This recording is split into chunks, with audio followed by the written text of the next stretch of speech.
নমস্কার বন্ধুরা, কেমন আছেন আপনারা সবাই? মায়ের রান্না অ্যান্ড ব্লগ চ্যানেলের নতুন একটি ব্লগে আপনাদের সবাইকে জানাই অনেক স্বাগত। আমার আজকের রেসিপি কুমড়োর ছক্কা। কুমড়োর ছক্কা তো আপনারা অনেকবারই খেয়েছেন, তবে আজকে আমি যেইভাবে কুমড়োর ছক্কা বানাবো সেইভাবে বাড়িতে একবার বানিয়ে দেখুন, খেতে কিন্তু অসাধারণ হবে। এই রেসিপিটা রুটি, পরোটা বা লুচির সাথে সার্ভ করে দেখবেন, আপনার রান্নার প্রশংসা হবেই হবে।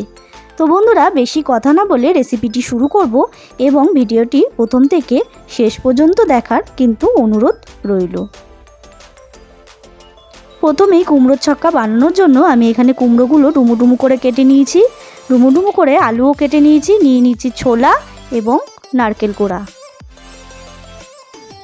তারপর আমি কিছু গুঁড়ো মশলা নিয়ে নিয়েছি লঙ্কার গুঁড়ো, হলুদ গুঁড়ো, এখানে নিয়ে নিয়েছি গোটা জিরে এবং আদা, তারপর লাগছে ধনে গুঁড়ো এবং আরও কিছু মশলা লাগছে যেগুলো আমি শুকনো খোলায় ভেজে নেব, ধনে, জিরে, মৌরি এবং শুকনো লঙ্কা। তারপরে আমি একটা কড়াই নিয়ে নিয়েছি, কড়াইয়ের মধ্যে ধনে, জিরে, মৌরি এবং শুকনো লঙ্কাটা শুকনো খোলায় ভেজে নিচ্ছি। শুকনো খোলায় ভেজে নিয়ে কিন্তু আমি এটাকে একটা মিহি পেস্ট তৈরি করে নেব।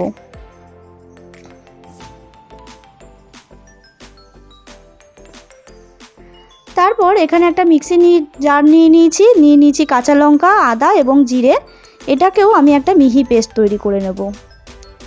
তারপর আমি একটা কড়াই নিয়ে নিয়েছি, কড়াইয়ের মধ্যে নিয়ে নিয়েছি সাদা তেল, আপনারা চাইলে কিন্তু সর্ষের তেলেও রান্নাটা করতে পারেন। তেলটা গরম হতে দেব। তো দেখুন বন্ধুরা, তেলটা কিন্তু আমার গরম হয়ে এসছে। এরপর আমি কেটে রাখা কুমড়োগুলো একটু হালকা করে ভেজে নেব।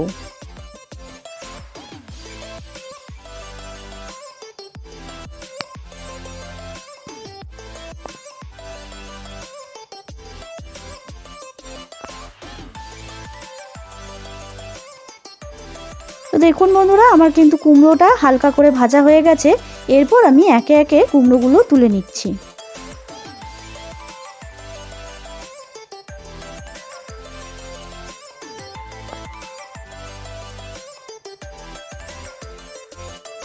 তারপর ওই তেলের মধ্যে আমি ফোড়নের জন্য দিয়ে দিচ্ছি 5 ফোড়ন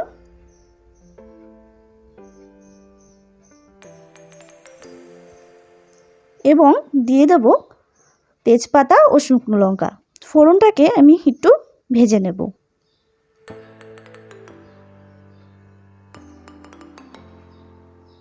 দেখুন বন্ধুরা, ফোড়নটা কিন্তু আমার ভাজা হয়ে গেছে। এরপর আমি কেটে রাখা আলুগুলো দিয়ে দিচ্ছি এবং আলুগুলো দিয়ে আমি আবারও একটুখানি আলুগুলোকে হালকা করে ভেজে নেব।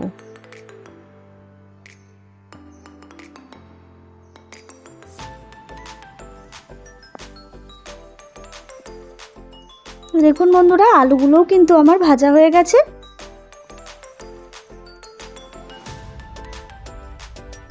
এরপর আমি দিয়ে দিচ্ছি আদা, কাঁচা লঙ্কা এবং জিরের পেস্টটা।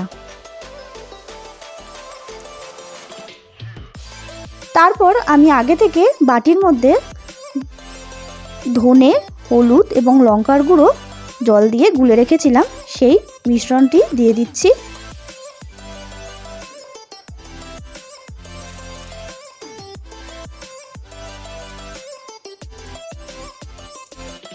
এরপর দিয়ে রাখবো ছোলা এবং নারকেল কোড়া।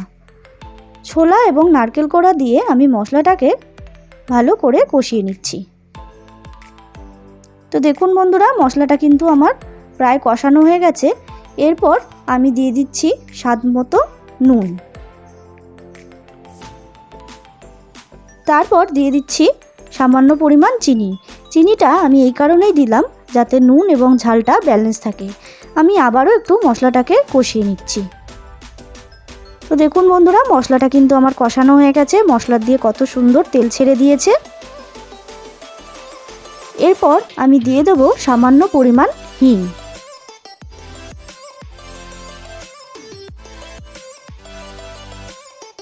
হিংটা দিয়ে আমি আগে থেকে ভেজে রাখা কুমড়োগুলো দিয়ে দিচ্ছি।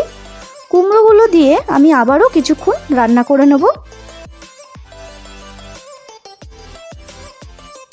তো দেখুন বন্ধুরা, আমি কিছুক্ষণ নাড়িয়ে চাড়িয়ে নেওয়ার পরে এরকম হয়েছে ঠিক।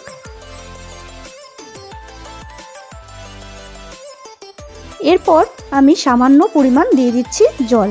খুব বেশি জল দেব না, সামান্যই দেব, কারণ এই রেসিপিটা কিন্তু একটু গামাখা টাইপের হবে। তারপর আমি দিয়ে দেব আগে থেকে শুকনো খোলায় ভেজে গুঁড়ো করে রাখা মশলাটা। এরপর আমি একটা ঢাকা চাপা দিয়ে দেব।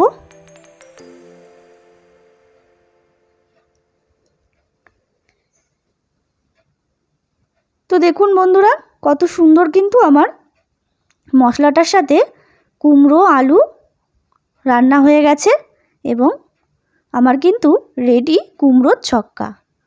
এরপর সার্ভ করে দেব লুচি, পরোটা কিংবা রুটির সাথে এই কুমড়োর ছক্কা রেসিপিটা। কি বন্ধুরা, ভালো লাগলো তো? ভালো লাগলে কিন্তু অবশ্যই একটা লাইক করবেন এবং চ্যানেলটাকে সাবস্ক্রাইব করবেন এবং একটা কমেন্ট করে কিন্তু জানাবেন। দেখা হবে নতুন কোনো রেসিপির সাথে নতুন একটি ব্লগে। আজকের মতো এইটুকুই। ততক্ষণের জন্য ভালো থাকবেন, সুস্থ থাকবেন।